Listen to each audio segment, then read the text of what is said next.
Salve pessoal, tudo bem? Nos últimos vídeos a gente comentou um pouco sobre a análise dos sinistros em relação ao cumprimento do gerenciamento de risco, né, das diretrizes de gerenciamento de risco, e falamos um pouco mais voltados para um ressarcimento ou não. Bem resumidamente, sem ser repetitivo, a gente comentou, né, que nós temos dois caminhos a seguir, né?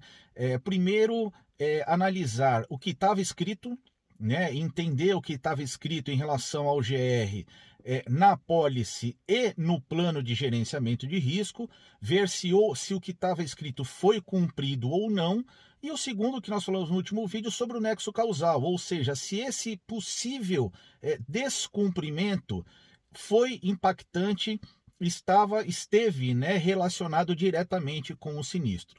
Mas o que eu comentei num vídeo anterior, é, e se eu encontrar no sinistro, na análise desse sinistro, uma necessidade de correção que não necessariamente está ligada ao ressarcimento ou não? Pode acontecer essa hipótese? Pode e muito.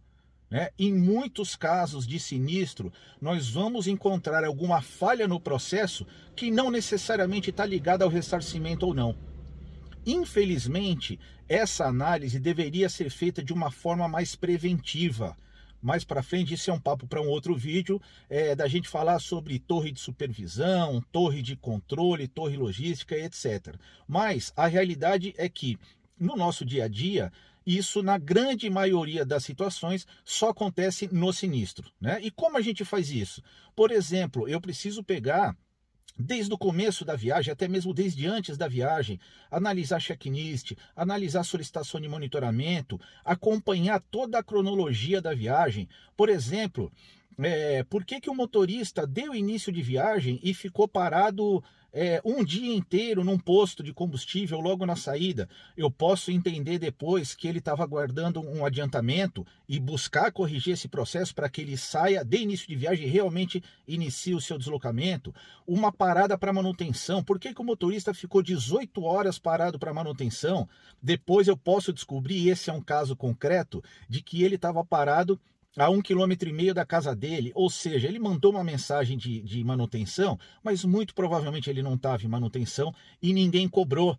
Né? Uma outra situação que eu vivi também na prática, do motorista dar fim de viagem, mas na verdade ele ainda não tinha terminado a viagem, ele chegou no cliente.